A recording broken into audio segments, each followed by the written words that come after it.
Hi, Forrest here for F52TV. Here's a quick bonus episode. This is in the run-up to Thursday's episode, which will be episode 7. I'm just going to show you a quick trick.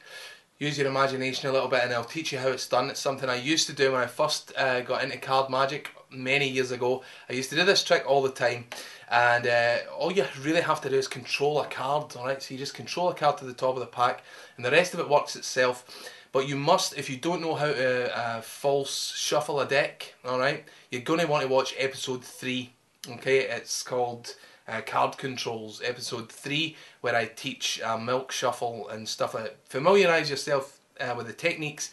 In that video you'll be able to do this no problem. Here is what you do. You can borrow a deck, or you hand out any deck to a spectator. They shuffle the cards, and while they still have them you tell them to take one out for themselves, and at this point you take the deck back and they look at their card, and in this case the card is the 10 of spades, but you wouldn't know that, alright? Now what you're going to do is you're going to have the card returned, apparently lose it in the pack, but really what you're going to do is control it to the top, and again episode 3 will teach you 2 ways to do that. So the card goes back in and you bring it back to the top, alright? Now what you're going to do next is you're going to ask them to name a number between 1 and 20, alright? Or between, let's say between 10 and 20, I think that's how I used to do it, between 10 and 20. And what you're going to be doing while you're saying that is you're going to be shuffling, and all I'm doing here is I'm running that card to the bottom, and now I'm running it single cards all the way to the end, so it's now back on top, if you follow what I mean. So there goes the one single card, shuffle off on top, their card is now on the bottom, but you need it on top, so bring it all the way back, and when you get near the end of the shuffle you're going to run cards singly, and their card, the 10 of spades, remains on top. But it's important that you shuffle at this stage, alright? So the deck appears to be mixed. They shuffled it, you've shuffled it, they're thinking of a card. Lay people at this stage of the game believe you have no idea where it is, which is a good thing.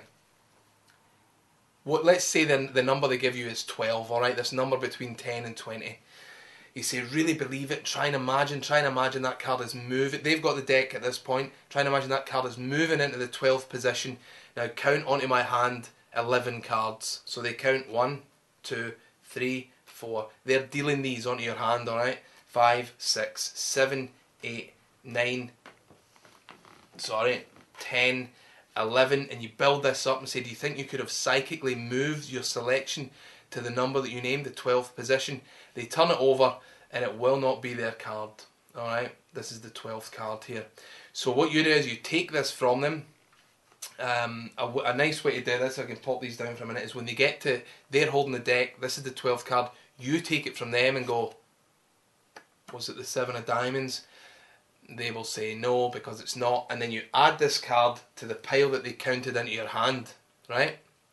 And now you're going to take the deck from them and put all these cards, there are 12 cards here, and put them on top of the deck. And look what you're doing there. Because their card was dealt first, their card is now 12 cards from the top. Alright? See where this is going? So you take it back, you say perhaps you weren't focusing hard enough on what you're supposed to do. So let's try again.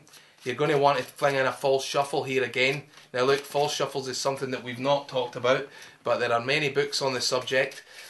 False cuts, you just want to give the impression that you remixed the deck, alright?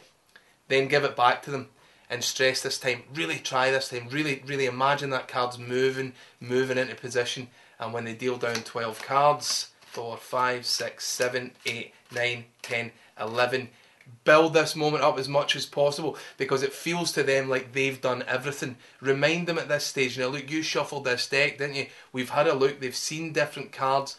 There's no way they believe that this can be done, and now somehow on the second shot they've controlled their 10 of spades in this case to the number that they named, and it really appears that you did very little. This is a trick I used to do when I would definitely stress at this point I was a beginner, and it was one of the strongest tricks I did, because the reason for that is because it doesn't really look as though you do very much at all. It very much feels quite organic and it's casual, and try and sell it as a sort of experiment that may or may not work, and that way the first failure sort of goes by unnoticed.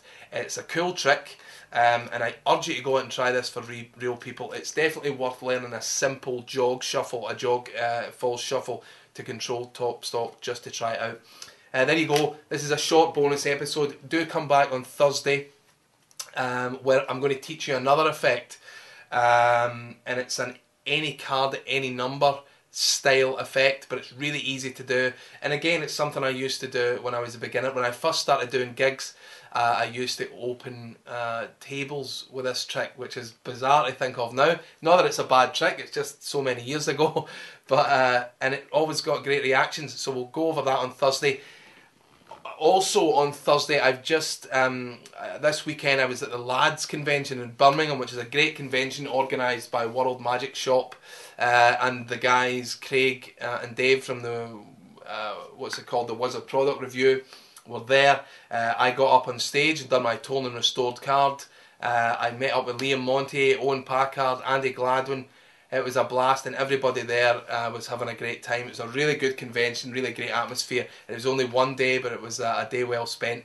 I've got some footage of me on stage. I don't know how good it is. I've not looked at it yet, but we'll try and cut some of that into Thursday's episode. I'll teach you a new trick. We will announce the winner of the Master Push-Off DVD, the Andy Gladwin competition, and we'll start a new competition to win the Project Zero double DVD. What else? I had a very, very short interview with Liam Monty where he talks about the new product. He just done a joint product with John Bannon, one of my greatest influences in magic, and one of the best card magicians I think alive today. So we've got Liam, and he performs one of the tricks from his new thing, and he tells us about John Bannon, however brief it may be. It's all coming up in episode 7. I'm Dave Forrest for Full 52. And I will see you in 2 days' time. That's Thursday. I will see you there.